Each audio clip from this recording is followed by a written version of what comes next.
오늘 우리에게 주시는 하나님의 말씀 민수기 33장 1절로 37절까지의 말씀입니다. 모세와 아론이 지휘하에 부대별로 이집트에서 나온 이스라엘 자손의 여행 경로는 이렇습니다. 여호와의 명령에 따라 모세는 그들의 여행 경로의 각 출발점들을 기록해 두었습니다. 그들의 여행 경로는 출발점별로 이러합니다. 이스라엘 자손들은 첫째 달 15일에 라암셋에서 출발했습니다. 6월절 다음 날인 그날에 그들은 모든 이집트 사람들이 보는 앞에서 담대하게 떠났습니다. 반면 이집트 사람들은 그들 가운데서 여호와께서 치신 사람들 곧 그들의 모든 처음 난 사람들을 땅에 묻고 있었습니다. 그렇게 해서 여호와께서는 그들의 신들에게 심판을 내리셨던 것입니다. 이스라엘 백성들은 라암셋을 떠나 숫곳에 진을 쳤습니다. 그들은 숫곳을 떠나 광야 끝에 있는 에담에 진을 쳤습니다. 그들은 에담을 떠나 바알스본 앞에 있는 비하히롯으로 방향을 돌려서 믹돌 앞에 진을 쳤습니다. 그들은 비하히롯을 떠나 바다 한가운데를 지나 광야로 들어갔습니다. 그들은 에담 광야에서 3일 동안 이동했습니다. 그러고는 마라에 진을 쳤습니다. 그들은 마라를 떠나 엘림으로 갔습니다. 거기에는 12개의 샘물과 종려나무 70그루가 있었습니다. 그들은 거기에 진을 쳤습니다. 그들은 엘림을 떠나 홍해 옆에 진을 쳤습니다. 그들은 홍해를 떠나 신광야에 진을 쳤습니다. 그들은 신광야를 떠나 돕가에 진을 쳤습니다. 그들은 돕가를 떠나 알루스에 진을 쳤습니다. 그들은 알루스를 떠나 르비딤에 진을 쳤습니다. 거기에는 백성들이 마실 물이 없었습니다.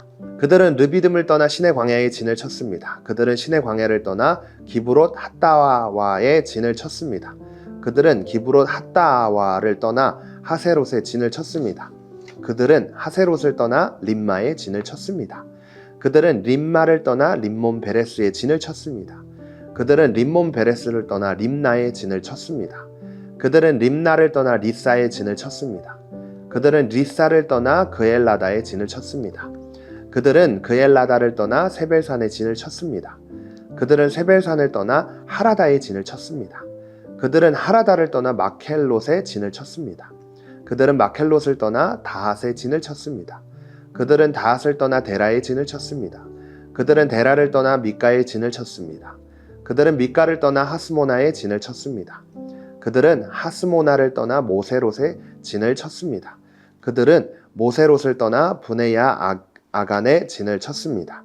그들은 브네야 아간을 떠나 홀하깃갓에 진을 쳤습니다. 그들은 호라깃갓을 떠나 욥바다에 진을 쳤습니다. 그들은 욥바다를 떠나 아브로나에 진을 쳤습니다.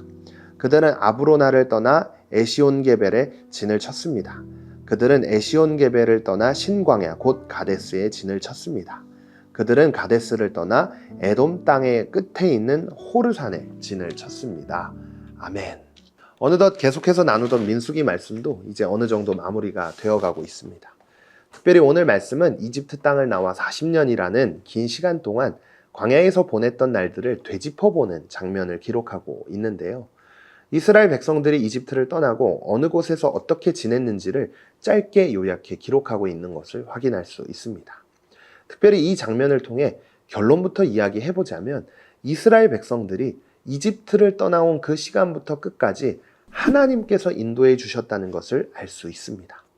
그래서 광야에서 오랜 시간 고생하며 한 걸음 한 걸음 걸었던 여정의 모든 순간들 속에서 하나님께서는 항상 이스라엘 백성들과 함께 해주셨습니다. 3절 말씀을 통해 이집트라는 나라에서 극적으로 담대하게 나올 수 있었던 것도 하나님의 은혜였고 마라에서 3일간 물을 마시지 못해 고생하고 있는 백성들에게 하나님께서는 물을 마시게 해주었죠. 그뿐 아니라 마라를 지나 엘림이라는 오아시스에 도착했을 때 12개의 샘물과 종려나무 70그루가 있었던 것도 하나님께서 은혜로 인도하신 모든 길이었습니다. 그뿐 아니라 먹을 것이 없을 때 먹을 것을 하늘에서도 내려주셨고 어디로 가야 할지 알지 못하는 백성들을 구름기둥과 불기둥으로 낮에는 더위를 피할 수 있도록 해주셨고 밤에는 추위를 피할 수 있도록 도와주셨습니다. 그래서요 10절부터 마지막 절인 37절까지 특정 어느 장소에서 진을 쳤다고 기록하고 있지만 사실 백성들은 그 안에서 하나님께서 때마다 시마다 인도해 주셨던 하나님의 은혜를 느낄 수 있었을 것입니다. 백성들이 오늘 말씀을 통해 이집트에서 떠나온 여정 속에서 함께 하신 하나님을 기억할 때 그들은 하나님 앞에 감사할 수 있게 되었어요.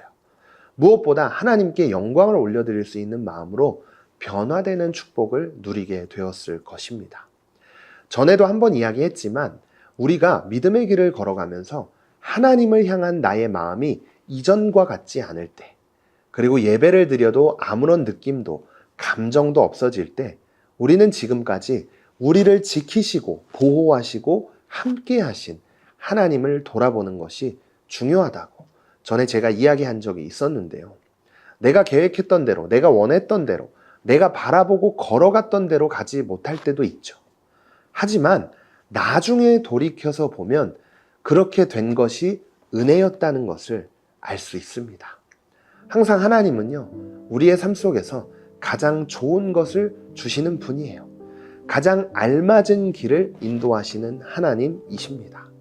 오늘 우리가 말씀을 함께 묵상하면서요, 우리를 지금까지 인도하시고 함께 하시는 하나님을 한번 생각해 봤으면 좋겠습니다.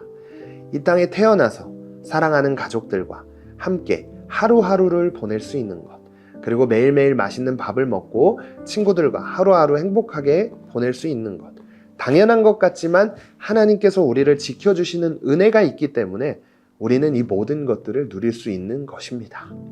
이 사실을 기억한다면 우리는 감사할 수 있는 마음을 갖게 되고요. 오늘 하루 우리를 지켜주시는 하나님의 은혜를 기억하고 감사하는 삶이 될 줄로 믿습니다.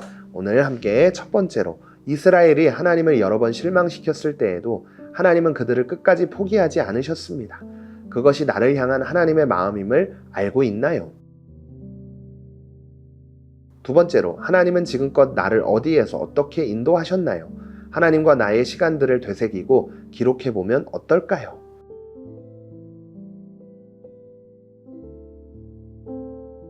오늘도 이 말씀을 묵상한 대로 하나님 앞에 함께 기도하겠습니다. 하나님, 이스라엘 백성들과 함께 해주신 것처럼 우리와도 항상 함께 해주심에 감사합니다. 지금까지 우리를 지켜주시고 항상 인도해 주신 하나님의 사랑을 기억하면서 오늘도 감사하는 마음으로 하루를 살기를 원합니다. 성령님, 오늘 하루 더 깊은 감사와 하나님께 영광을 올려드리는 하루가 되도록 삶을 붙잡아 주세요. 예수님의 이름으로 기도드립니다. 아멘.